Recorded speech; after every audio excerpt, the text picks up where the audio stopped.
حضرات، ایک مرتبہ سورہ حمد اور 3 مرتبہ سورہ توحید کی تلاوت فرما کر مرحومہ سیدہ نسرین بانو بنت مولانا سید علی ماہر مرحوم کی روح پرفتوح کو ثواب ایصال فرما دیجیے۔ اعوذ باللہ من الشیطان اللعین الرجیم، بسم اللہ الرحمن الرحیم۔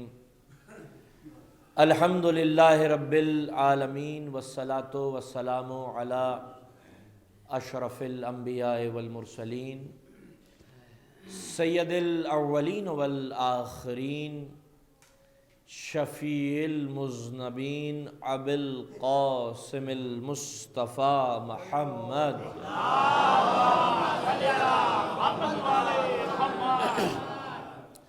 وخاتم النبیین واہل بیتہ الطیبین الطاہرین المعصومین المظلومین المنتجبین، وَلَعْنَةُ اللَّهِ عَلَىٰ أَعْدَائِهِمْ أَجْمَعِينَ، أَمَّا بَعْدُ فَقَدْ قَالَ اللَّهُ سُبْحَانَهُ فِي كِتَابِهِ الْمُبِينِ وَهُوَ أَصْدَقُ الصَّادِقِينَ۔ بسم اللہ الرحمن الرحیم۔ إِنَّا أَنزَلْنَاهُ فِي لَيْلَةِ الْقَدْرِ وَمَا أَدْرَاكَ مَا لَيْلَةُ الْقَدْرِ۔ صلوات پڑھیں محمد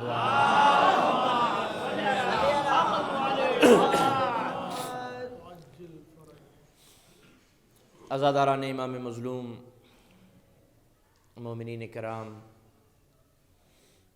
اہل عزا، اہل ولا، تمام تعریفیں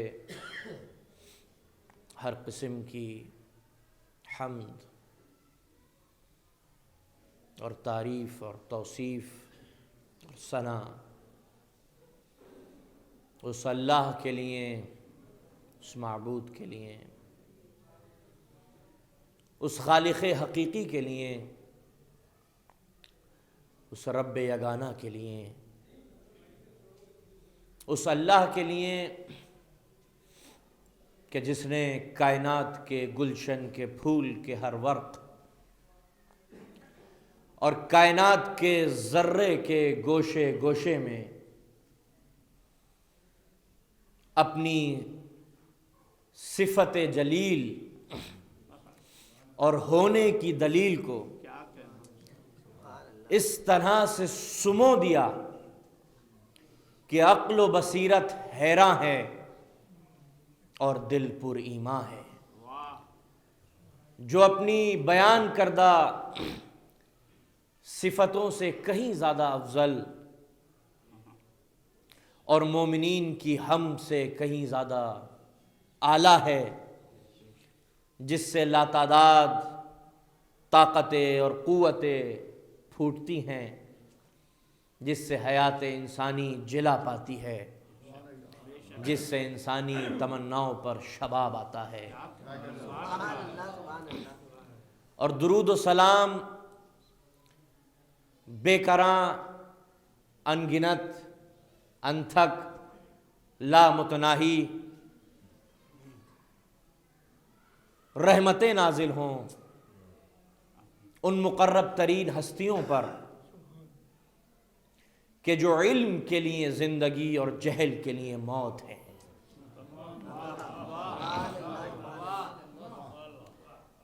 جن کا علم ان کے علم کا، جن کا ظاہر ان کے باطن کا، اور جن کی خاموشی ان کے کلام کی حکمتوں کا پتہ دیتی ہے۔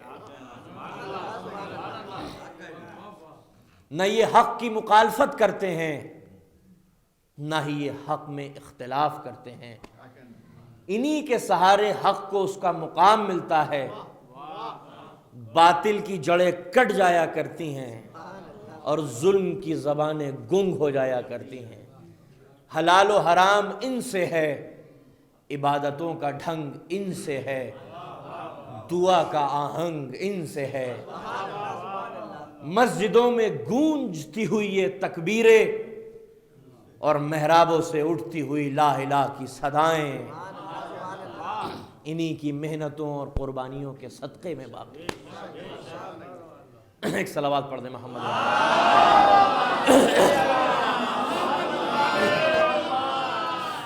عظمت محمد و آل محمد پر ایک بلند ترین اور بیداری والی صلوات پڑھ دیجئے۔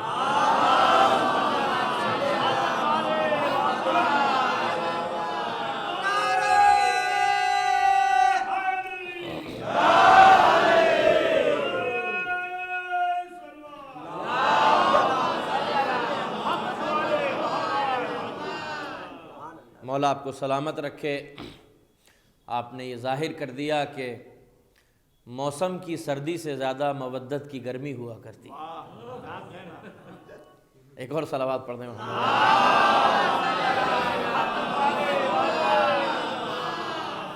مرحومہ کے اصال ثواب کی یہ مجلس ہے۔ وہ مرحومہ کہ جو ایک عالم دین کی بیٹی ہے، ایک عالم دین کی بہو ہے، ایک عالم دین کی زوجہ ہے، اور ایک عالم دین کی ماں بھی ہے۔ اتنی نسبتیں دامن میں اتنے گوہرے نایاب ہیں کہ آج کی مجلس کا جو موضوع ہے اس پاک بی بی کے مناقب اور ان کی فضیلتوں کا اظہار کرنا چاہتا ہوں کہ جو حکومت کی بیٹی نہیں ہے، نبوت کی بیٹی ہے۔ حکومت کی بیٹیاں اور ہوتی ہیں، نبوت کی بیٹیاں اور ہوتی ہیں۔ جنہیں رسول امت کی ماں قرار دے اسے نبی کی زوجہ کہتے ہیں، جسے نبی امت کی ماں قرار دے اسے نبی کی زوجہ کہتے ہیں، جسے نبی اپنی بھی ماں قرار دے اسے فاطمہ زہرا کہتے ہیں۔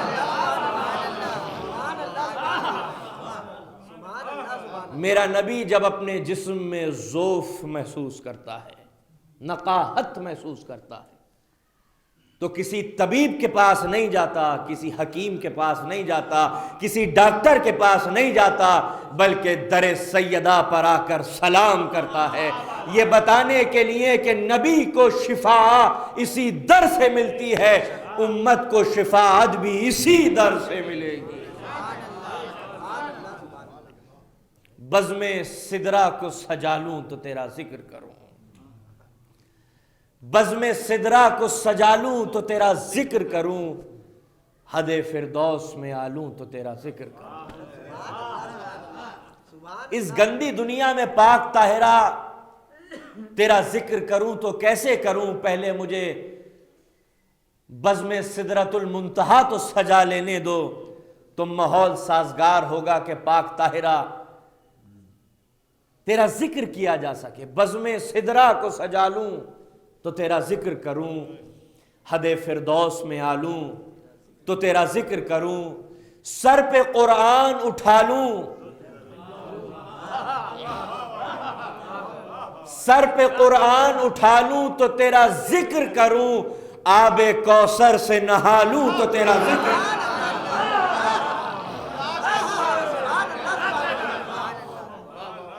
بزم سدرہ کو سجا لوں تو تیرا ذکر کروں، بزم سدرہ کو سجا لوں تو تیرا ذکر کروں، حد فردوس میں آلوں تو تیرا ذکر کروں، سر پہ قرآن اٹھا لوں تیرا ذکر کروں، آب کوثر سے نہا لوں تو تیرا ذکر کروں۔ کیوں؟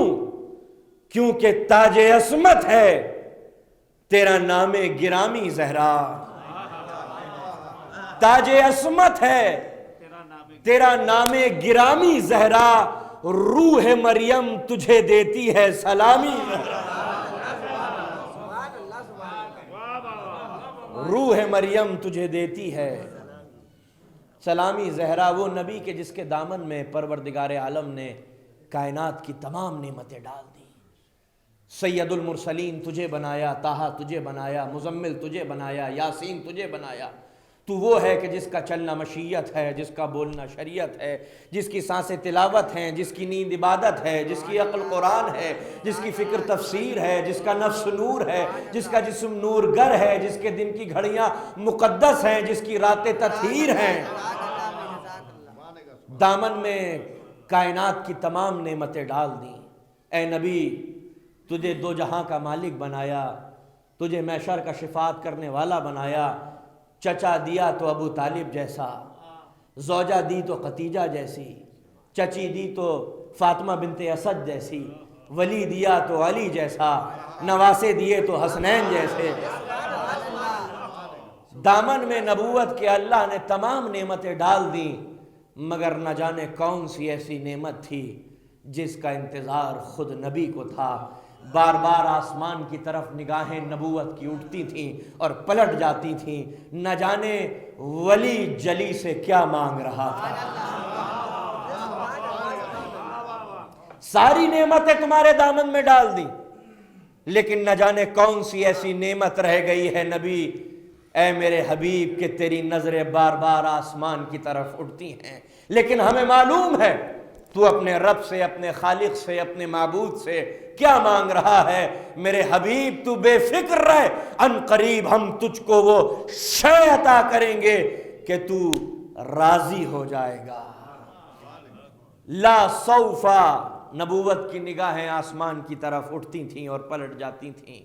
مشیت نے آیت نازل فرما دی، لا سوفا یعطیکا ربک فترضی۔ ہمیں معلوم ہے اے میرے حبیب، اے میرے نبی، اے میرے محبوب کہ تم اپنے رب سے کیا مانگ رہے ہو، تم بے فکر رہو، ان قریب ہم تم کو وہ شے عطا کر دیں گے کہ تم راضی ہو جاؤ گے۔ ہم مسلمان ہیں، ہم توحید پر ایمان رکھتے ہیں اس لیے تاکہ اللہ راضی ہو جائے، ہم نبوت پر ایمان رکھتے ہیں اس لیے تاکہ اللہ راضی ہو جائے، ہم قیامت پر ایمان رکھتے ہیں اس لیے تاکہ اللہ راضی ہو جائے، ہم 5 وقت کی نمازیں پڑھتے ہیں اس لیے تاکہ اللہ راضی ہو جائے، ہم رمضان کے روزے رکھتے ہیں اس لیے چاہے مئی جون میں ہی کیوں نہ آئے تاکہ اللہ راضی ہو جائے، ہم زمین نہیں خریدتے، حج کرنے کے لیے چلے جاتے ہیں اس لیے تاکہ اللہ راضی ہو جائے، ہم مال میں سے زکوٰۃ دیتے ہیں اس لیے تاکہ اللہ راضی ہو جائے، ہم امر بالمعروف اور نہی عن المنکر کے فرائض انجام دیتے ہیں اس لیے تاکہ اللہ راضی ہو جائے، مسلمان واجبات پر عمل کرتا ہے اس لیے تاکہ اللہ راضی ہو جائے، مسلمان محرمات سے پرہیز کرتا ہے اس لیے تاکہ اللہ راضی ہو جائے، مسلمان گناہوں سے بچتا ہے اس لیے تاکہ اللہ راضی ہو جائے، مسلمان اچھے اعمال انجام دیتا ہے اس لیے تاکہ اللہ راضی ہو جائے۔ دنیا کے تمام مسلمان ان جملہ اعمال کو اس لیے انجام دے رہے ہیں کیونکہ وہ چاہتے ہیں کہ اللہ راضی ہو جائے، اور اللہ یہ چاہتا ہے کہ میرا مصطفیٰ راضی ہو۔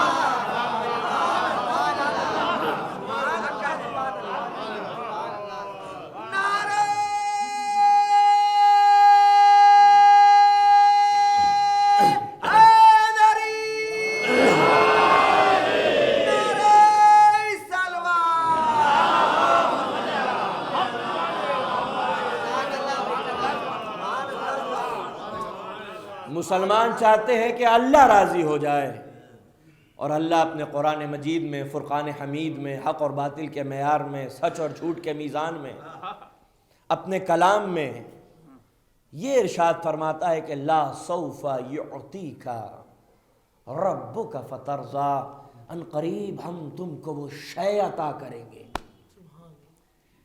کہ تم راضی ہو جاؤ گے۔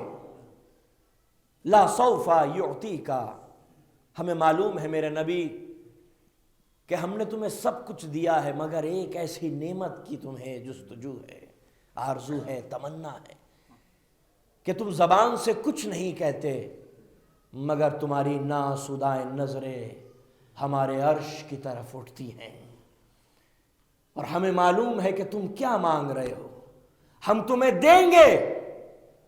ہم نے اور انبیاء کو بھی دیا ہے، انبیاء ما سبق کو بھی دیا ہے، آدم سے لے کے عیسیٰ تک ہم نے ہر نبی کے دامن میں کوئی نہ کوئی نعمت نبوت کے علاوہ بھی ڈالی ہے، لیکن ہم نے ان کو نعمتیں دیں لیکن وہ زمین پر ہی رہے، لیکن ہم جو تمہیں نعمت دیں گے اس نعمت کو دینے کے لیے نہ مکہ کی زمین کافی ہے، نہ مدینے کی زمین کافی ہے، یہ دنیا نہ کافی ہے، یہ کائنات نہ کافی ہے، ہمیں اس نعمت کو دینے کے لیے تمہیں عرش کی بلندیوں پر بلانا ہے۔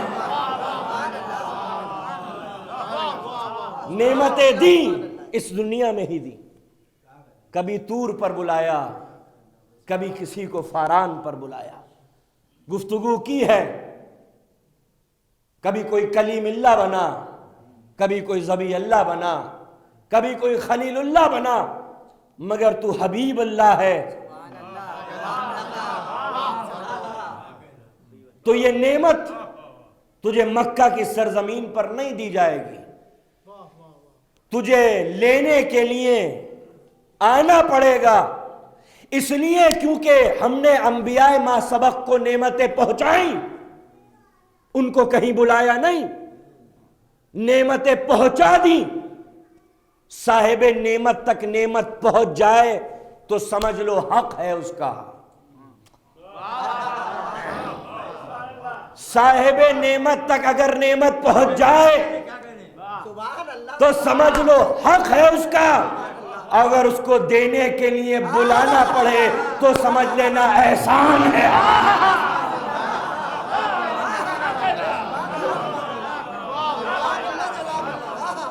مریم جیسی نعمت دی تو اسی زمین پر دی. عمران کو کہیں بلایا نہیں، لیکن فاطمہ جیسی نعمت دینے کے لیے خاص انتظام کی ضرورت ہے. نور کی وادیاں ہوں، محفل بے نقاب ہو، حسن کے ساون اور بادل برس رہے ہو، نبی کو ذوق و اشتیاق ہو، نبی کا دل مائل ہو ایک پھل کی طرف، اور وہ جبرائیل سے پوچھیں کہ یہ کیا ہے، یہ کیسا پھل ہے، اور جبرائیل کہیں یا رسول اللہ اکلو، اس پھل کو کھا لیجئے. اور رسول اللہ جیسے ہی اس پھل کو تناول فرمائے، جبرائیل مسکرا کے بشارت دے نور زہرا مبارک.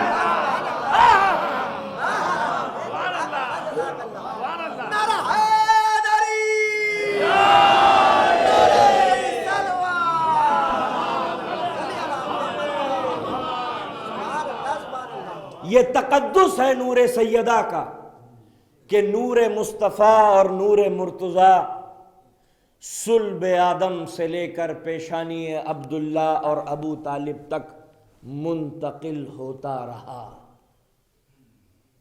لیکن یہ نور زہرا کا تقدس ہے، اس کی پاکیزگی ہے، اس کی عظمت ہے، اس کی رفعت ہے، اس کی بلندی ہے، اس کا وقار ہے کہ یہ نور زہرا اور فاطمہ کسی صلب میں منتقل نہیں ہوا، بلکہ اس کو دینے کے لیے جلی نے ولی کو معراج کی بلندیوں پر بلایا.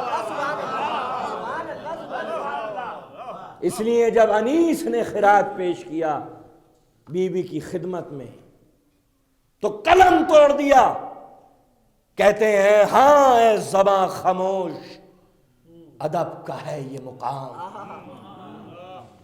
ہاں اے زباں خاموش، ادب کا ہے یہ مقام. کوثر سے منہ کو دھو لے تو لے فاطمہ کا نام. ہاں اے زباں خاموش، ادب کا ہے یہ مقام.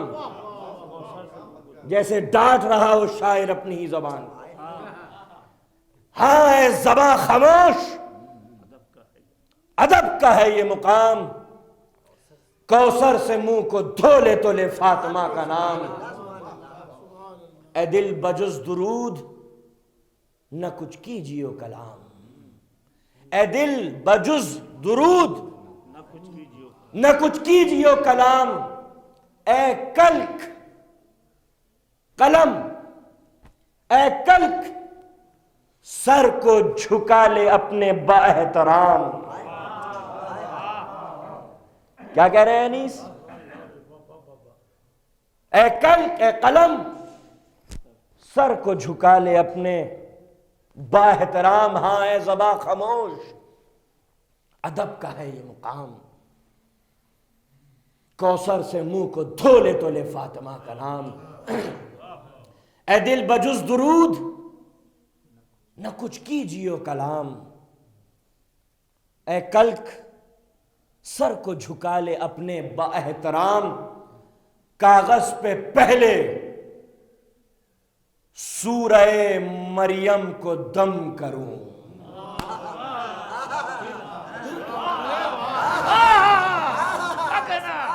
کاغذ پہ پہلے سورہ مریم کو دم کروں تب فاطمہ کی عصمت و عفت رقم کروں.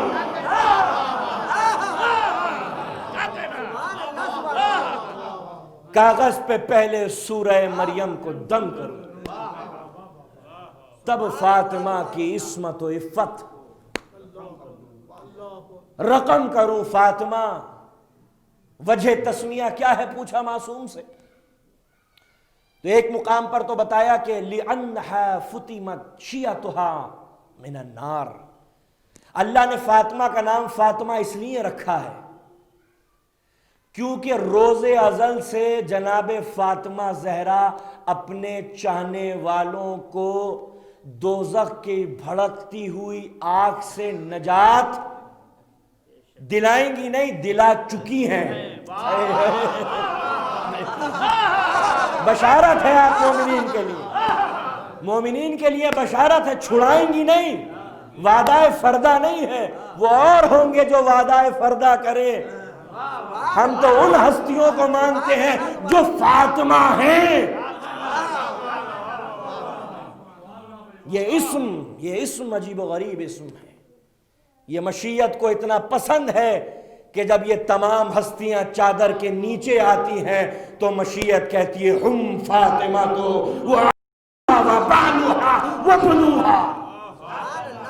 یہ سب فاطمائیں ہیں.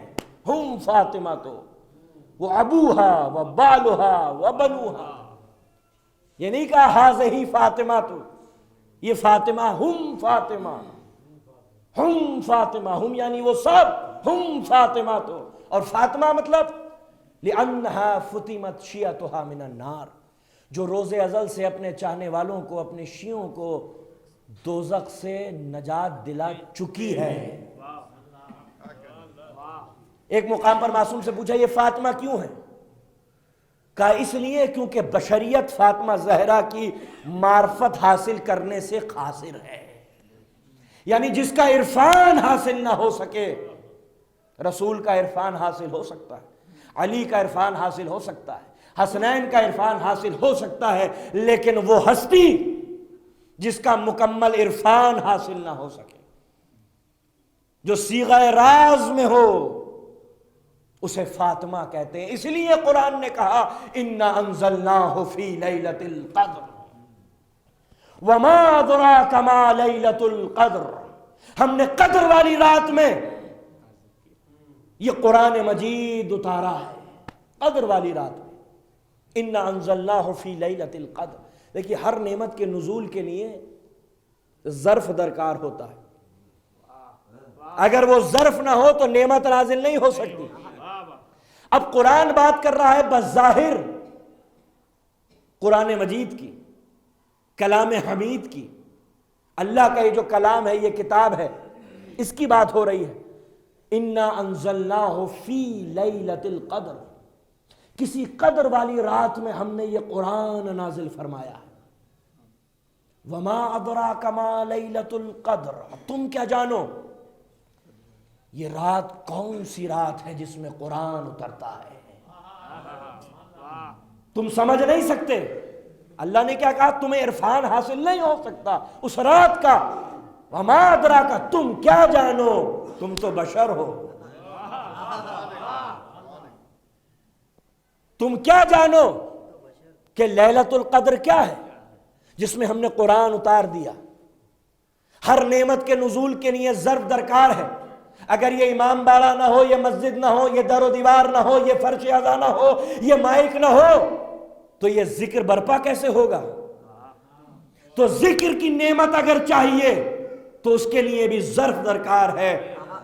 جب تک یہ امام باڑے کا ظرف نہیں ہوگا ذکر برپا نہیں ہو سکتا. زمان و مکان نہ ہو, سبب و مسبب نہ ہو, علت و معلول نہ ہو, تو یہ ذکر وجود میں کیسے آئے؟ یہ پانی نہ پہنچتا مجھ تک اگر گلاس کا ظرف نہ ہوتا. میں تو تشنہ لب رہ جاتا, میں تو پیاسا رہ جاتا اگر یہ گلاس کا ظرف نہ ہوتا. یہ گلاس تھا, یہ ظرف تھا, یہ کوزہ تھا, یہ کوزہ تھا, تو پانی مجھ تک پہنچ گیا. اب اللہ بتانا چاہ رہا ہے قرآن نازل نہ ہوتا اگر لیلۃ القدر کا ظرف نہ ہو. کیا مطلب؟ کیا ہر جگہ آپ ذکر برپا کر سکتے ہیں؟ نہیں.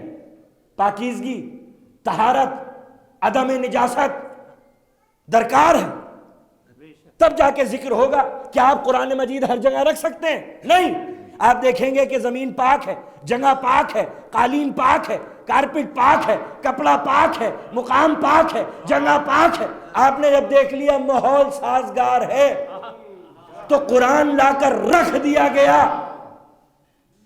اسی لیے قرآن مجید نازل نہ ہوتا، ہر رات میں قرآن نازل نہیں ہو سکتا، اس کے لیے شب قدر درکار تھی.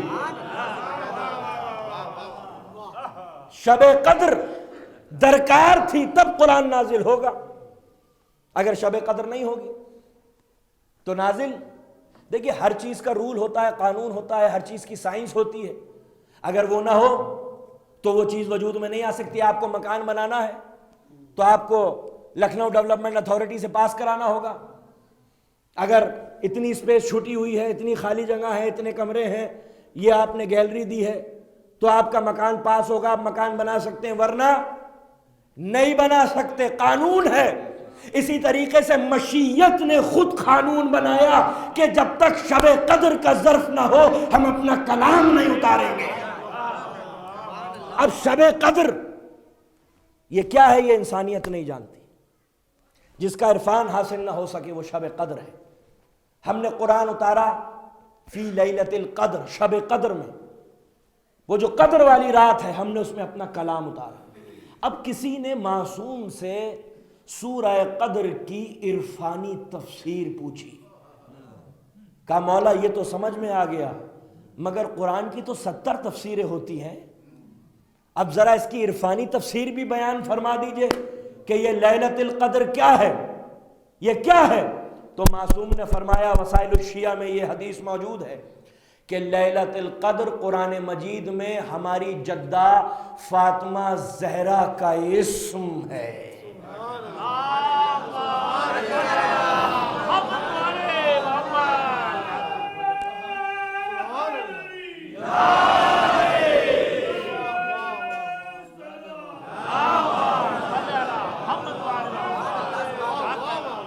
لیلۃ القدر قرآن مجید میں ہماری جدہ فاطمہ زہرا کا کیا ہے؟ نام ہے. اللہ نے کیا کہا؟ اِنَّا أَنزَلْنَاهُ فِي لَيْلَةِ الْقَدْرِ. لیلۃ القدر نام کیوں ہے؟ کیونکہ لیلۃ القدر کو انسانیت سمجھ نہیں سکتی. اللہ نے خود بیان کر دیا وَمَا أَدْرَاكَ مَا لَيْلَةُ الْقَدْرِ. تم کیا جانو شب قدر کیا ہے؟ اور عرفانی تفسیر کی روشنی میں تم کیا جانو فاطمہ کیا ہے؟ انسانیت جس کا عرفان حاصل نہ کر سکے اسے فاطمہ کہتے ہیں. جو اللہ کے رازوں میں سے ایک راز ہو اسے فاطمہ کہتے ہیں. اِنَّا أَنزَلْنَاهُ فِي لَيْلَةِ الْقَدْرِ. ہم نے لیلۃ القدر میں اتارا. اب لیلۃ القدر نام ہے فاطمہ کا، تو اگر لیلۃ القدر نام ہے فاطمہ کا تو قرآن کا نام کیا ہوا؟ توجہ، جب تک لیلۃ القدر کا ظرف نہ ہو قرآن نازل نہیں ہوتا. جب تک فاطمہ کا ظرف نہ ہو حسن اور حسین جیسے قرآن نازل نہیں ہو. حسن اور حسین کے وجود کے قرآن نازل نہیں ہو سکتے جب تک ظرف فاطمی نہ ہو. ظرف فاطمی ہوگا تو قرآن نازل ہوگا. یہ قرآن ناطق نازل نہیں ہو سکتے جب تک. اسی لیے رسول نے فرمایا انتی ام ابیہا، تو باپ کی بھی ماں ہے. ایک عورت باپ کی ماں کیسے ہو سکتی ہے؟ ام ابیہا، تو باپ کی ماں ہے. عربی میں جڑ کو ام کہا جاتا ہے، اسی سے نکلا ہے ماں، کیونکہ ماں جڑ ہوتی ہے. ماں نہ ہو تو بچہ نہیں، اولاد کا وجود ممکن نہیں ہے. ماں نہ ہو تو اسے کہا گیا۔ بنیادی طریقے سے عربی میں درخت کی جڑ کو کہا جاتا ہے۔ انتی ابیہا، ظاہری تفسیر کیا ہوئی؟ لغوی تفسیر کہ تو باپ کی ماں ہے۔ عرفانی تفسیر کیا ہوئی؟ تو ہدایت کی جڑ ہے فاطمہ، اگر تو نہ ہوتی تو نہ شاق رسالت ہوتی نہ شاق امامت ہوتی۔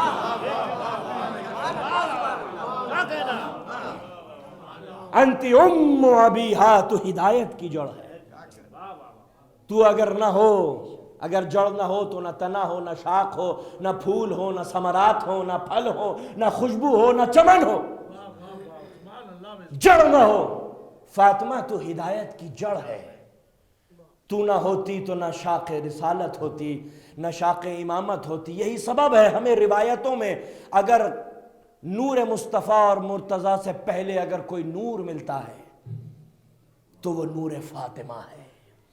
روایت شیعہ سنی دونوں کے روایتوں میں اگر کسی نور کا ذکر ہے تو وہ نور مصطفیٰ ہے، نہ نور مرتضیٰ ہے، وہ نور فاطمہ ہے۔ حضرت آدم کو لے کر گئے جبرائیل امین جنت کی سیر کرانے کے لیے، دیکھا ایک بیت ہے جس کا طواف ملائکہ کر رہے ہیں۔ کہا یہ کیا ہے؟ کہا یہ بیت المعمور ہے۔ کہا یہ بیت المعمور کیا ہے؟ کہا یہ فرشتوں کا قبلہ ہے۔ سب سے پہلا جو قبلہ ہے وہ کیا ہے؟ بیت المعمور۔ خانہ کعبہ تو بعد میں آیا۔ بیت المعمور کا عکس زمین پر جہاں پڑا، ابراہیم اور اسماعیل نے کعبے کی دیواروں کو بلند کرنا شروع کر دیا۔ یہ مسجد شبیہ ہے خانہ کعبہ کی، یہ مسجد شبیہ ہے خانہ کعبہ کی، خانہ کعبہ شبیہ ہے بیت المعمور کی۔ جس کا طواف مسلمان کرے اسے کعبہ کہتے ہیں، جس کا طواف ملائکہ کرے اسے بیت المعمور کہتے ہیں۔ کعبے کی عظمت اگر اس لیے بھی ہے کہ اس میں امیر المومنین تشریف لائے، تو پھر بیت المعمور کی بھی سن لیجئے عظمت کا سبب کہ آدم نے کہا میں اس بیت کے اندر جانا چاہتا ہوں۔ حضرت جبرائیل آدم کو لے کر گئے، دروازہ کھلا، روشنی داخل ہوئی تو کیا دیکھتے ہیں؟ حد نگاہ تک ایک بیت ہے جو اپنی وسعتوں میں رک نہیں رہا ہے، ختم نہیں ہو رہا ہے، تمام نہیں ہو رہا ہے۔ ایک لامتناہی نور کا تخت ہے، اس پہ ایک نورانی محجوب بی بی بیٹھی ہوئی ہے، اس کے سر پہ نور کا تاج ہے، کانوں میں نور کے جھمکے ہیں، گلے میں نور کا ہار ہے۔ آدم نے پوچھا یہ کون بی بی ہے؟ یہ نہیں کہا یہ تمہاری بیٹی، جبرائیل نے کہا یہ آخری پیغمبر کی بیٹی فاطمہ، یہ آخری پیغمبر کی بیٹی، یہ نہیں کہا تمہاری بیٹی۔ آل پیغمبر اور ہے، آل آدم اور ہے۔ کہا یہ آخری پیغمبر کی بیٹی فاطمہ ہے۔ کہا یہ اس کے سر پہ تاج کیا ہے؟ کہا یہ اس کا بابا مصطفیٰ ہے۔ کہا یہ اس کے گلے میں ہار کیا ہے؟ کہا یہ اس کا شوہر مرتضیٰ ہے۔ کہا یہ نور کے جھمکے کانوں میں کیا ہے؟ کہا یہ اس کے بیٹے جوانان جنت کے سردار حسن اور حسین۔ ایک صلوات پڑھ دے محمد و آل محمد۔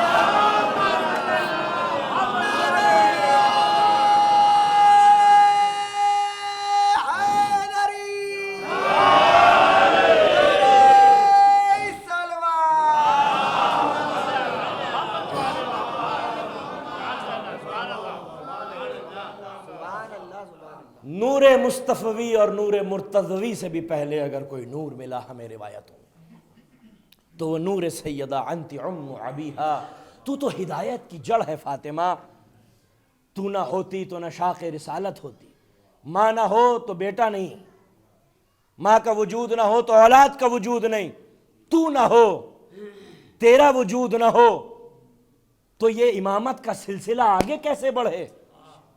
توجہ، اگر تیرا وجود نہ ہو، تیرا وجود نہ ہو تو یہ امامت کا سلسلہ آگے کیسے بڑھے؟ اس لیے کیونکہ توجہ، اس لیے کیونکہ یہ امامت اور ولایت علی کی میراث نہیں ہے،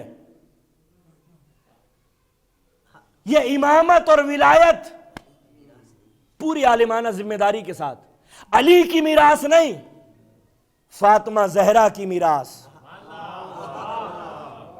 دلیل یہ ہے کہ علی کے 18 یا 19 بیٹے ہیں تاریخ کے اندر جو ملتے ہیں، سب امام نہیں۔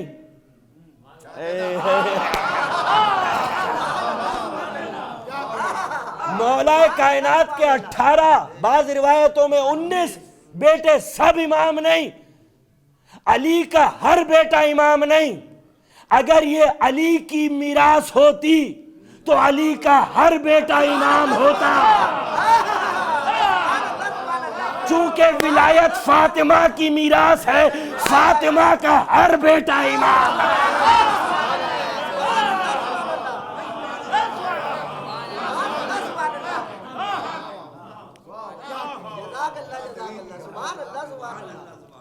ہر بیٹا امام نہیں، بی بی زہرا کا ہر بیٹا امام۔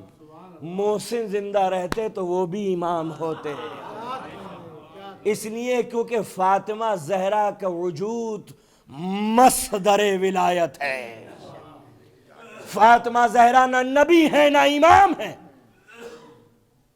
آپ کا بلندی یہ ہے کہ آپ کا وجود مصدر، مخرج، منبع ولایت ہے۔ یہ امامت کا سلسلہ آگے نہ بڑھتا اگر وجود سیدہ نہ ہوتی، اگر روحانیت سیدہ نہ ہو، اگر عظمت سیدہ نہ ہو، کمال سیدہ نہ ہو، تو یہ امامت کا سلسلہ آگے نہیں بڑھتا۔ یہی سبب ہے کہ جو علی اپنے آپ کو علی بنائے اسے علی کہتے ہیں، جو علی اپنے آپ کو علی بنائے اسے علی کہتے ہیں، جو 11 علی بنا کے زمانے کے حوالے کرتے ہیں۔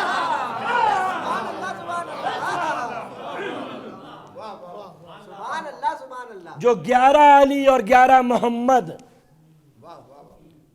بنا کے زمانے کے، یہ فاطمہ کی روحانیت ہے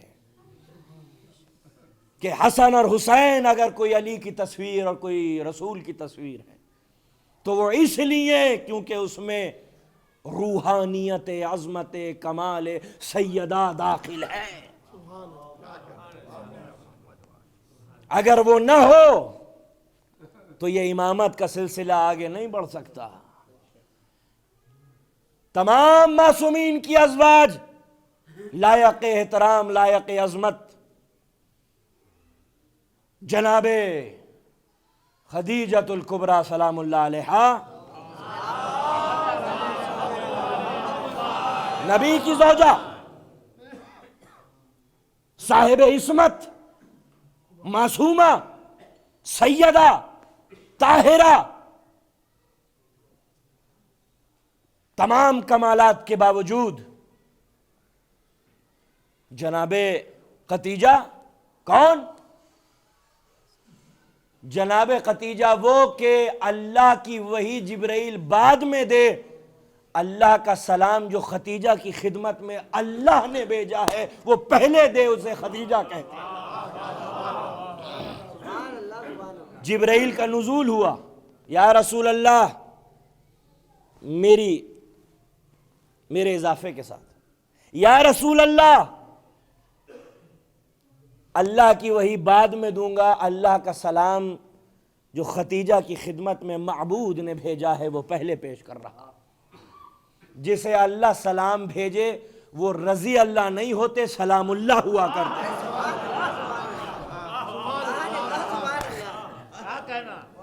جسے خود مشیت سلام کہ جاؤ جبرائیل خدیجہ کو میرا سلام کہہ دینا، یقیناً ماں خدیجہ ہو تو بیٹی فاطمہ ہوا کرتی ہے۔ وہ جناب خدیجہ کہ فرمایا کہ اس نے اس وقت تصدیق کی جب دنیا انکار کر رہی تھی، اس نے اس وقت دولت کے انبار لگا دیے جب اسلام کا کوئی ناصر مددگار نہ تھا، اس نے اس وقت کوثر دیا جب دنیا ابتریت کے تانے دے رہی تھی۔ وہ خدیجہ تمام تر کمالات و عظمتوں کے باوجود نبی کی ہمسر نہیں ہے، نبی کے برابر تو نہیں ہے جناب ختیجہ، نہیں ہے نا؟ پورا یقین ہے، ہمارا عقیدہ ہے کہ نبی تمام تر کمالات و عظمت کے باوجود جناب ختیجہ نبی کی برابر نہیں، جناب شہربانو امام حسین کی برابر نہیں، جناب ام فروہ امام حسن کی برابر نہیں، جناب فاطمہ بنت حسن مجتبی، کون ہیں آپ؟ امام حسن کی بیٹی فاطمہ، کس کی زوجہ ہیں؟ امام زین العابدین علیہ الصلوۃ والسلام۔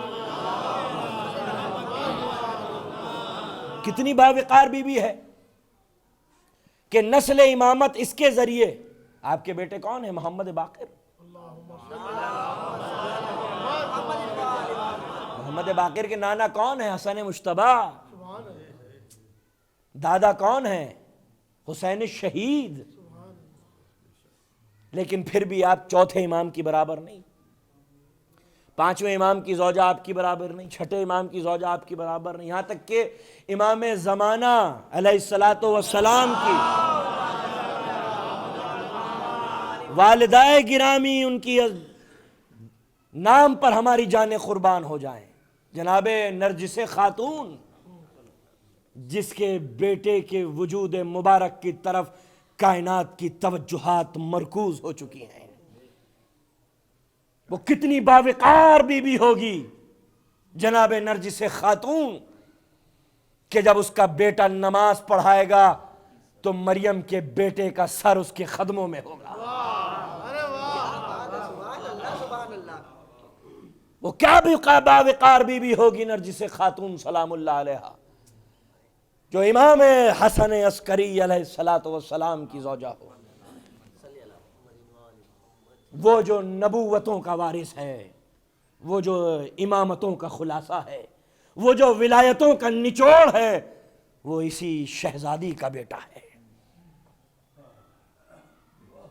اسی شہزادی کا بیٹا، اسی نرجس خاتون کا بیٹا ہے۔ لیکن پھر بھی آپ امام حسن عسکری کی برابر نہیں ہیں۔ لیکن جناب سیدہ کی عظمت ہے کہ اللہ نے آپ کا رتبہ علی کے رتبے کی برابر قرار دیا، نہ علی سے افضل نہ علی سے کمتر، علی کے برابر۔ اسی لیے میر انیس نے سرزمین لکھنؤ سے آواز دی، زاہد ہیں، حق پرست ہیں، خوش خو ہیں، نیک ہیں۔ زاہد ہیں، حق پرست ہیں، خوش خو ہیں، نیک ہیں، دونوں خدا کے فضل سے رتبے میں ایک ہیں۔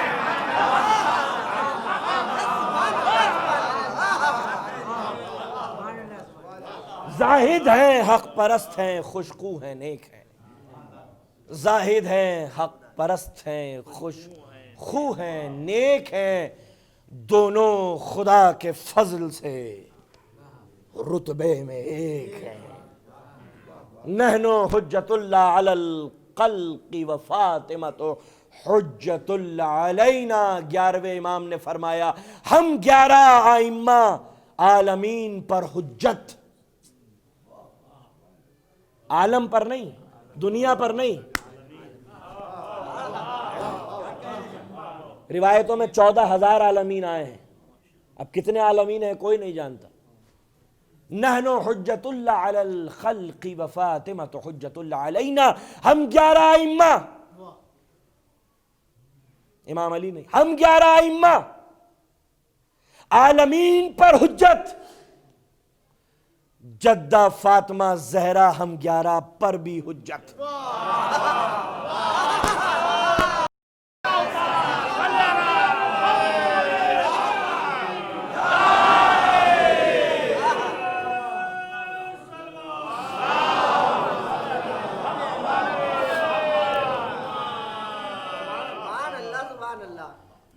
نحنو حجت اللہ علی الخلق و فاطمۃ حجت اللہ علینا، ہم 11 عالمین پر حجت، ان گنت دنیاؤں میں ان گنت مخلوقات پر اپنی امامت اور ولایت رکھنے والے نے یہ کہا کہ ہم 11 عالمین پر حجت، جدہ فاطمہ زہرا ہم 11 پر بھی حجت، جو حسن اور حسین پر بھی حجت ہو اسے فاطمہ زہرا کہتے ہیں، جس کی اطاعت حسن مجتبیٰ پر واجب ہے، جس کی اطاعت اور بندگی حسین پر بھی واجب، وہ فاطمہ زہرا سلام اللہ علیہ۔ اور اگر اس کی کوئی کنیز ہو، جیسے جناب سیدہ باپ سید المرسلین، شوہر سید الاوصیاء، خود سیدۃ النساء للعالمین، بیٹے جوانان جنت کے سردار، کتنی مضبوط سفینوں میں نہا ہے زہرا، کتنی مضبوط سفینوں میں نہا ہے، جس کا باپ سید المرسلین، جس کا شوہر امیر المؤمنین، جو خود سیدۃ النساء للعالمین، جس کے سامنے مریم جیسی خاتون کا بھی سر جھکتا ہو۔ مریم کون؟ قرآن نے کہا ہے کہ مریم وہ ہے کہ جب فرشتے آتے تھے تو کہتے تھے ان اللہ اصطفاکی وطہرکی واصطفاکی علی نساء للعالمین۔ اور جناب زہرا کی شان کہ جب ملائکہ آتے تھے ان اللہ اصطفاکی وطہرکی واصطفاکی علی نساء للعالمین، جو عالمین پر حجت ہو اسے مریم کہتے ہیں، جو مریم پر بھی حجت ہو اسے ان اللہ فرشتے آ کے کہتے تھے بی بی زہرا جب مصلی پہ کھڑی ہوتی تھی تو ایک نور ساطع ہوتا تھا جو آسمان کی طرف چلے جاتا تھا، اور معصوم فرماتے ہیں کہ فاطمہ زہرا جب مصلی پہ کھڑی ہوتی ہیں تو ان کا نور فرشتوں کو ایسے ہی معلوم ہوتا ہے جیسے زمین پر رہ کے عرش پر چمکنے والے ستاروں کا نور تمہیں معلوم ہوتا ہے۔ نور نکلتا تھا، صبح کا نور کچھ اور ہوتا تھا، دوپہر کا نور کچھ اور ہوتا تھا، اور رات کا نور کچھ اور ہوتا تھا۔ یہ مختلف انوار تھے جو وجود زہرا سے ظاہر ہوا کرتے تھے۔ معصوم نے فرمایا اسی لیے تو اللہ نے فاطمہ کو زہرا کہا ہے،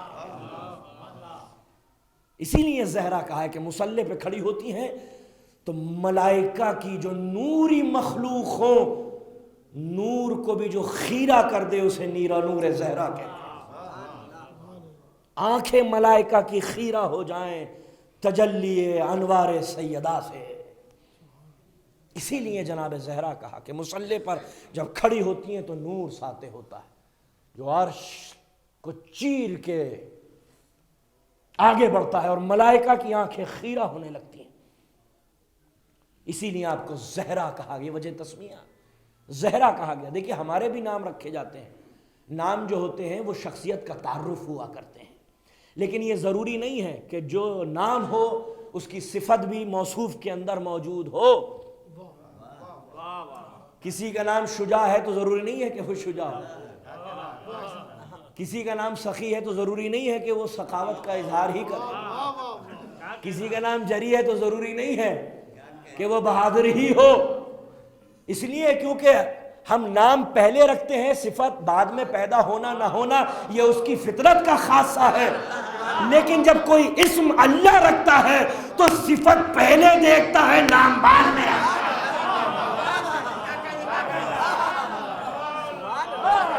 ایک صلوات پڑھ دے محمد والا۔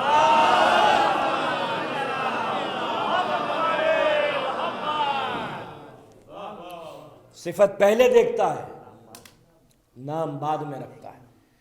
جب اللہ کسی کا نام رکھے تو وہ صفت پہلے سے اس میں موجود ہوگی۔ یہ اسماء مبارکہ، یہ القاب جناب سیدہ، یہ اللہ کے رکھے ہوئے القاب و اسماء ہیں۔ معصومین کے نام اللہ رکھتا ہے، روز ازل سے نام پروردگار عالم نے منتخب فرما دیے ہیں، تو وہ صفتیں بھی ان کے اندر موجود ہوں گی۔ تو یہ جناب زہرا. زہرا کیوں کہا گیا؟ کہ کیسا نور ظاہر ہوتا ہے. تو جناب فاطمہ زہرا جو عالمین پر جو حجت ہو وہ آئمہ ہے، جو 11 آئمہ پر بڑی حجت ہو وہ جناب فاطمہ زہرا ہے. یہی سبب ہے، خدا کی قسم میں نے روایتوں میں یہ پڑھا ہے کہ رسول اللہ نے بستر مرگ پر بلایا فاطمہ کو، علی دور ہے، اور کان میں جناب فاطمہ زہرا کے کچھ وصیتیں کی، اور پھر کہا کہ علی کچھ راز میں نے فاطمہ سے بیان کر دیے ہیں، میرے مرنے کے بعد فاطمہ ان رازوں کو تم سے بیان کرے گی. یہ ہے مقام سیدہ کہ علی تک بھی وہ راز فاطمہ زہرا کے وسیلے سے پہنچ رہے ہیں. اسی لیے کہا کہ لیلۃ القدر، تم کیا جانو فاطمہ کیا ہے، تم نہیں سمجھ سکتے عرفان سیدہ، عرفان فاطمہ زہرا. اسی لیے شاعر نے کہا کہ اسی کے نقش قدم کی برکت نے ماہ و انجم کو نور بخشا، اسی کے در کے گداگروں نے ہی آدمی کو شعور بخشا، اور اسی کی خاطر تو حق نے صحرا کو جلوے کوہ طور بخشا، اور جو اس کا غم لے کے مر گیا ہے خدا نے اس کو ضرور بخشا. جو اس کا غم لے کے مر گیا ہے خدا نے اس کو ضرور بخشا. حیا کی دیوی وفا کی آیت، حجاب کی سلسبیل زہرا. حیا کی دیوی وفا کی آیت، حجاب کی سلسبیل زہرا. کہیں ہے معصومیت کا ساحل، کہیں شرافت کی جھیل زہرا. اور جہان موجود میں بنی ہے وجود حق کی دلیل زہرا. اور زمانے بھر کی عدالتوں میں نساء کی پہلی وکیل زہرا. زمانے بھر کی عدالتوں میں نساء کی پہلی وکیل زہرا. اور حضور زہرا بشر سے ہٹ کر پیمبروں کے سلام بھی ہیں. حضور زہرا بشر سے ہٹ کر پیمبروں کے سلام بھی ہیں، کہ اس کے سائے میں پلنے والے حسین جیسے امام بھی ہیں. کہ اس کے سائے میں پلنے والے، جسے پال دے وہ حسن اور حسین بن جاتا. اور حسین سے اگر کربلا صادر نہ ہو تو پھر وہ کون سی ہستی ہے جس سے کربلا جیسے مدرسہ صادر ہو جائے، جہاں سمیٹ دیا حسین نے پورے اسلام کو. وہ اسلام جو مستور تھا اسے حضور بخش دیا حسین نے. وہ اسلام جو ابھی تک کتابوں میں تھا، وجہ کربلا میں تمام کی تمام اسلامی روح پھونک دی وجہ اللہ نے. وجود کربلا میں جس میں اسلامی روح پھونک دی اسے حسین کہتے ہیں. لیکن حسین کی یہ تحریک کامیاب نہیں ہو سکتی تھی جب تک خواتین کا کردار اس میں شامل نہ ہو جائے. کربلا کو کس نے کامیاب کیا ہے؟ کربلا کو خواتین نے کامیاب کیا ہے. اگر خواتین نہ ہوتی تو کربلا کامیاب نہیں ہو سکتی. اس لیے کیونکہ 1,24,000 انبیاء کرام کی قربانیوں کا دار و مدار حسین کے لہو پر، حسین کے لہو پر دار و مدار ہے 1,24,000 انبیاء کرام کی جملہ قربانیوں کا. اگر حسین کا لہو نہ بہے تو اسلام دفن ہو جائے، اسلام ختم ہو جائے. کیونکہ کربلا وہ جس کے پیکر میں حسین نے اسلام کی روح پھونکی. دنیا سمجھتی ہے کہ کربلا وہ ہے جہاں یزید نے حسین کو گھیرا ہے. میں کہتا ہوں یہ بات سچ ہے کہ کربلا وہ مقام ہے جہاں یزید نے حسین کو گھیرا، لیکن یہ بھی حقیقت ہے کربلا وہ محاذ ہے جہاں حسینیت نے قیامت تک کے لیے یزیدیت کو کیا،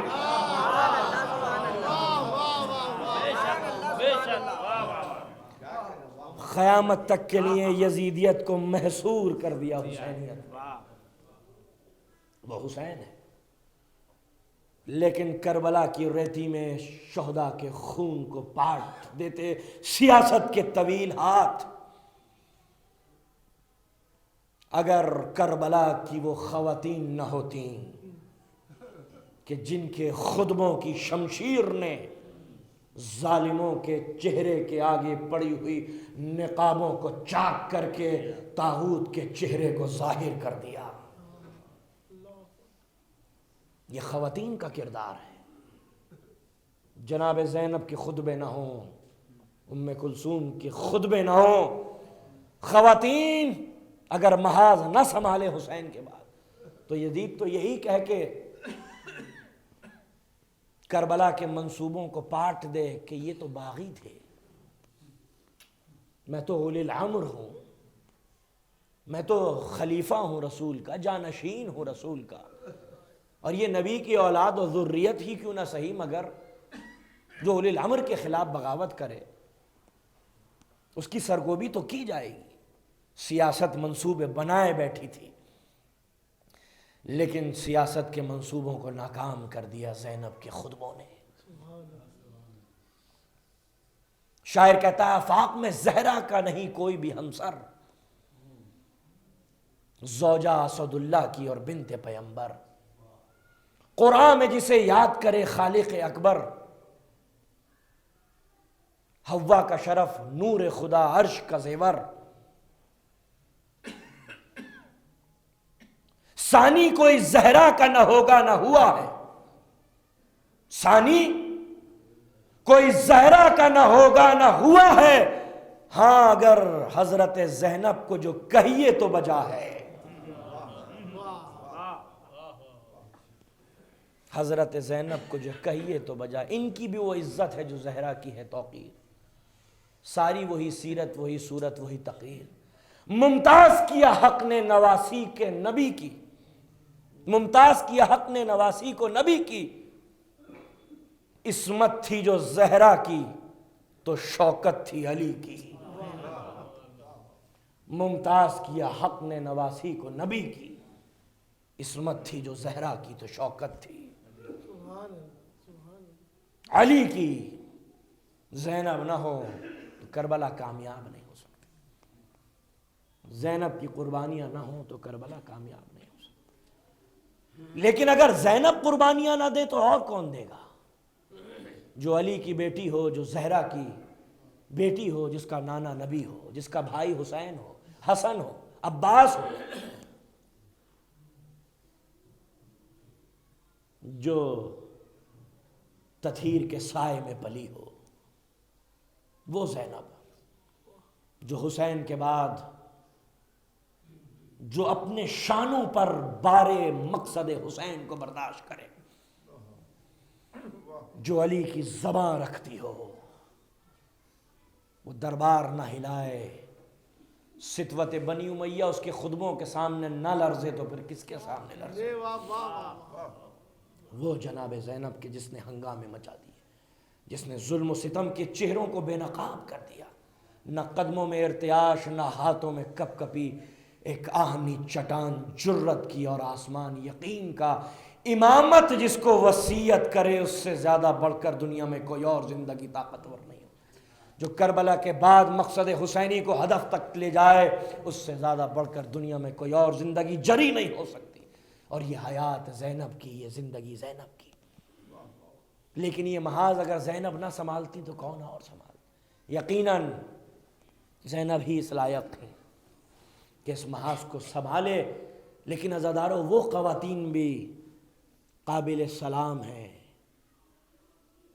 کہ جو براہ راست خاندان نبوت سے تعلق نہیں رکھتی تھی، لیکن حسین کی تجلیوں میں ایسی ڈھل گئی کہ کوئی رباب بنا، کوئی ام فروا بنا،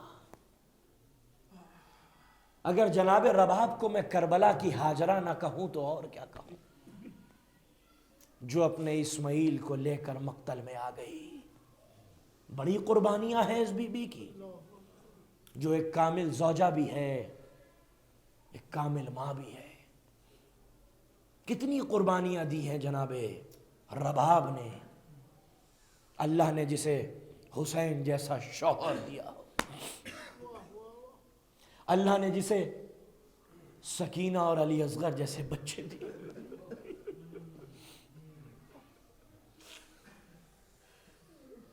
کیا علی اصغر کی کوئی قیمت کا اندازہ لگا سکتا ہے؟ سکینہ جیسی بیش قیمتی نعمت پروردگار عالم کی طرف سے عطا۔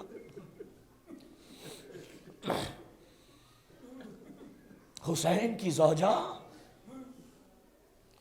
حسین کی شریک حیات،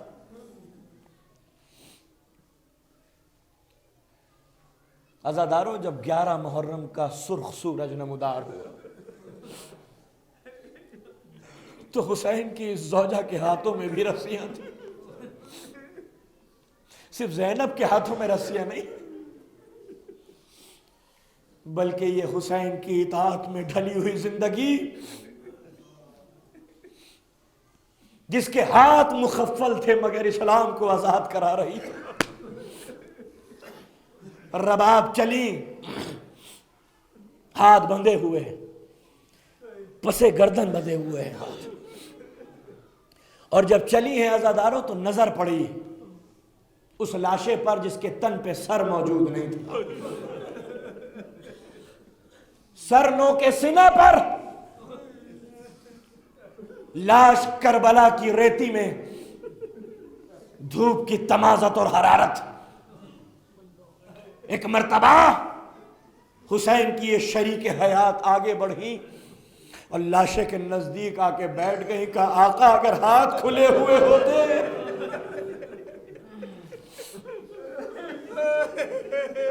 تو خاک اٹھا اٹھا کے جسم اطہر پہ ڈالتی، جسد اطہر پہ ڈالتی۔ اگر آپ کی شریک حیات کے سر پہ چادر ہوتی تو کفن دیتی۔ ایک وعدہ کیا ہے زوجہ نے، زوجہ ہو تو ایسی ہو، شریک حیات ہو تو ایسی ہو۔ حسین کے لاشے پر بیٹھ کر وعدہ کیا، آقا میں گواہ ہوں، بھوک اور پیاس کی حالت میں تنہا ایک کے بعد ایک لاشاں لے کر آپ خیمے میں آتے تھے۔ آقا میں وعدہ کرتی ہوں جب تک زندہ رہوں گی ٹھنڈا پانی نہیں پیوں۔ ایک اور وعدہ کیا رباب نے، کہا آقا بڑا تکلیف دہ ہے زوجہ کے لیے، اپنے شوہر کو اس حالت میں دیکھنا کہ جسم پہ کفن نہیں ہے، دھوپ میں جس کے شوہر کا لاشا پڑا ہوا ہو۔ آقا میں وعدہ کرتی ہوں جب تک زندہ رہوں گی سائے میں نہیں بیٹھوں۔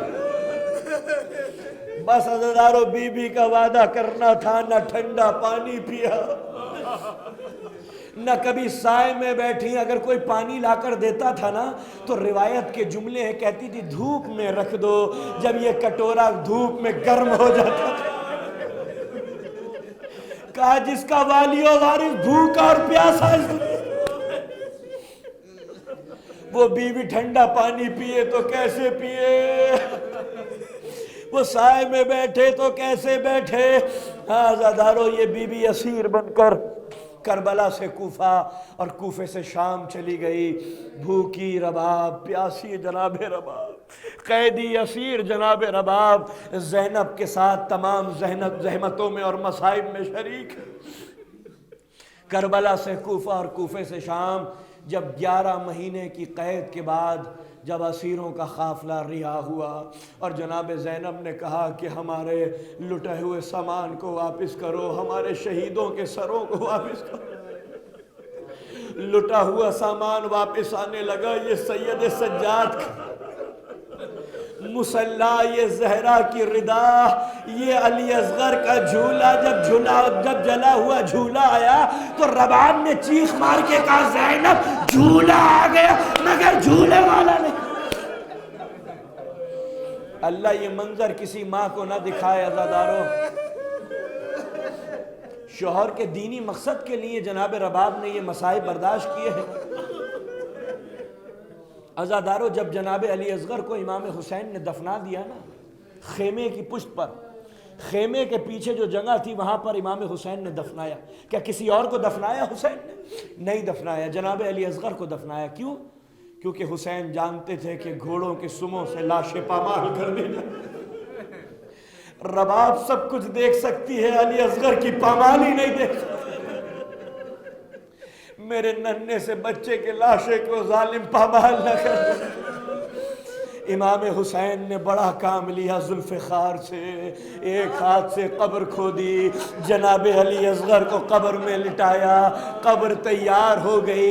عزادارو، ہمارے یہاں سنت ہے نا کہ جب قبر تیار ہوتی ہے تو اس پہ پانی چھڑکا جاتا ہے۔ ارے اگر حسین کے پاس پانی ہوتا تو اصغر مارا کیوں جاتا؟ عزادارو، حسین کو سنت ادا کرنی تھی۔ حسین نے اصغر کی قبر پہ اپنے رخساروں کو رکھ دیا اور اتنا روئے کہ آنسوؤں سے قبر تر ہو گئی، سنت رسول ادا ہو۔ اجرکم اللہ، مولا کوئی غم نہ دے سوائے غم امام مظلوم کے۔ ننھی سی قبر کھود کے اصغر کو گاڑ کے شبیر اٹھ کھڑے ہوئے دامن کو جھاڑ کے۔ ہاں عزادارو، لیکن جب ظالم نے حکم دیا کہ سروں کو کاٹ دو، نیزوں پر چڑھا دو، لاشوں سے سروں کو جدا کیا گیا، نیزوں پر چڑھا دیا گیا۔ ظالم کہتا ہے کہ 72 شہید ہیں، یہ 71 لوگوں کے سر ہیں، ایک سر رہ گیا ہے، حسین کا ایک معصوم بچہ بھی شہید ہوا تھا، مجھے اس کا بھی سر چاہیے۔ عزادارو، 5000 سپاہی زمین میں نیزے مارتے ہوئے آگے بڑھے اور درِ خیمہ پر کھڑی ہوئی ایک ماں یہ منظر دیکھ رہی تھی، کہتی ہے ظالموں میرے اصغر کو بخش دو۔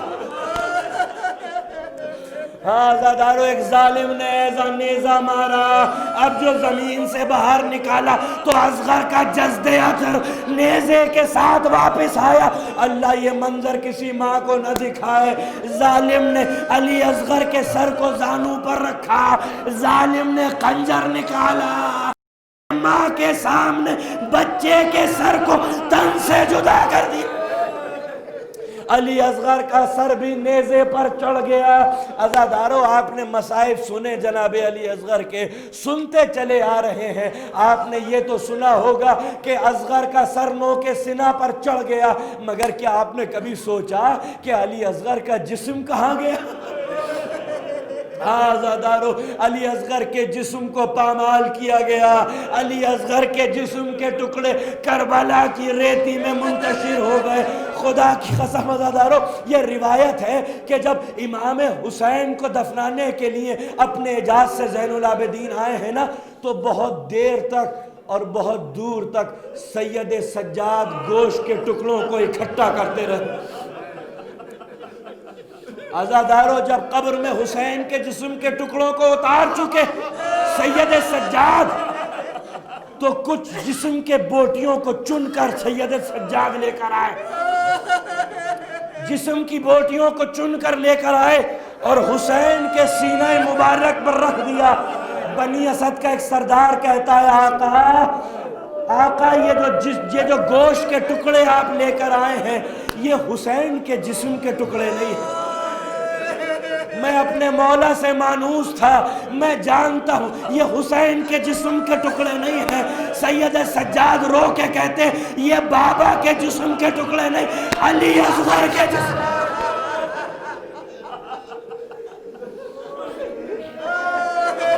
اجرکم اللہ، مولا کوئی غم نہ دے سوائے غم امام مظلوم۔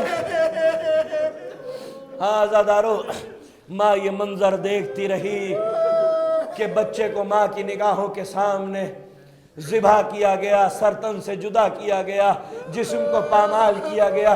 عزادارو، کتنا دردناک ہوں گے وہ لمحات جناب رباب کے لیے کہ جب جناب رباب کی نظر 6 مہینے کے لیے اصغر کے سر پر پڑ، کربلا سے کوفہ اور کوفے سے شام جب زندان میں کٹے ہوئے سر آنے لگے تو ایک 6 مہینے کے بچے کا سر آیا.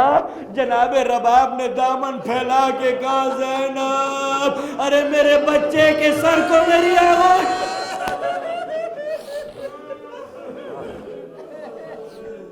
علی اصغر کے منہ پہ جناب رباب نے منہ رکھ دیا. اے میرے لال اپنی ماں کو معاف کر دینا, تیری ماں بن میں تجھے دودھ نہ پلا سکتی. ہاں زادارو ناخے لائے گئے, ناقے پہ محمل تھی, محمل پہ پردے نصب ہوئے, یہ قافلہ چلا. راوی کہتا ہے کہ محمل سے چیخ کی آواز بلند ہوئی, کسی بی بی نے اپنے آپ کو زمین پر گرا دیا, دوڑتی ہوئی قید خانے کی طرف چلی. راوی نے کہا, راوی کہتا ہے کچھ رہ گیا کیا؟ جناب رباب کہتی ہے ہاں حسین کی امانت رہ گئی.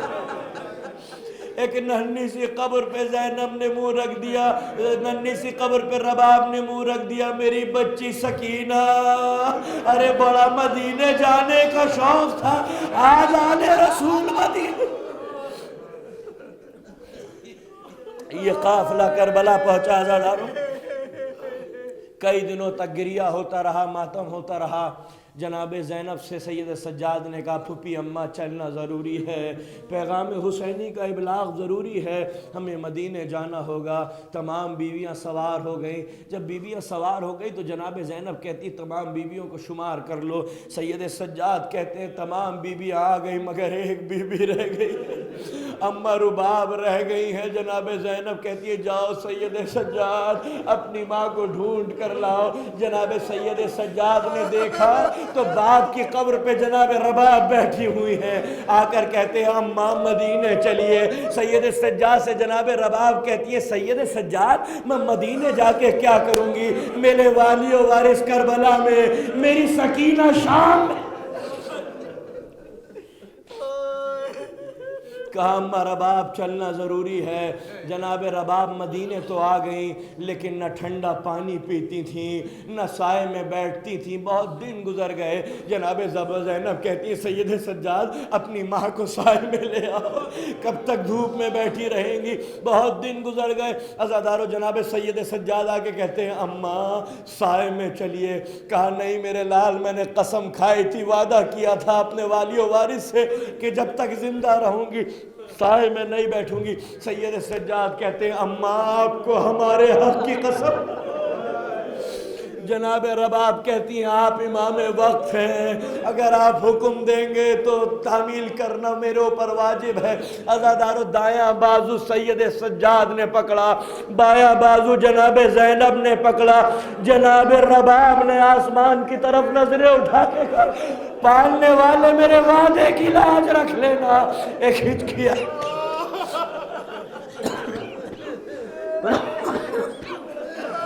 ایک ہچکی آئی. سید سجاد نے نبضوں پہ ہاتھ رکھا, انا للہ و انا الیہ راجعون رضا بقضائہ و تسلیما لعمرہ سیعلم الذین ظلموا ای منقلب ینقلبون انا للہ و انا الیہ راجعون رضا بقضائہ و تسلیما لعمرہ. اللہم اغفر للمؤمنین والمؤمنات والمسلمین والمسلمات الاحیاء منہم والاموات تاب بیننا و بینہم بالخیرات انکا مجیب الدعوات انکا علی کل شیء قدیر. رب کریم اس ذکر کو بطور عبادت قبول فرما. فرش اعلیٰ پر بیٹھنے والے اور مجلس سننے والے مومنین کے جملہ گناہوں کو معاف فرما. جو مقروض ہے غیب سے ان کا قرض ادا کر دے. بیمار ہیں سید سجاد کے صدقے میں شفائے عاجلہ کاملہ اور کلی عطا فرما. رب کریم بچوں کے سروں پر والدین کا سایہ قائم اور دائم. ماں باپ کی گودیوں کو ہمیشہ سرسبز و شاداب. جو زیارات کے متمنی ہیں انہیں شرف زیارات بخش. رب کریم جو بے روزگار ہیں انہیں صاحب روزگار کر. رب کریم ہمارے بچوں کو, نوجوانوں کو, جملہ مومنین اور مومنات کو اور تمام عزاداروں کو ہر قسم کے ایکسیڈنٹ, حادثات سے, نظر بد سے اور لا علاج بیماریوں سے محفوظ فرما. رب کریم مرحومہ کے درجات بلند فرما. اہل خانہ کو صبر جمیل عطا فرما. ان کی عزت آبرو اور صحت میں کثیر اضافہ عطا کر، ان کو کوئی غم نہ دے سوائے غم امام مہدی، حضور کے ظہور میں تعجیل عطا فرما۔ ایک مرتبہ سورہ حمد اور 3 مرتبہ سورہ اخلاص کی تلاوت فرما کر سیدہ نسرین بانو بنت مولانا سید علی ماہر مرحوم کی روح کو ثواب وصال فرما دیجیے۔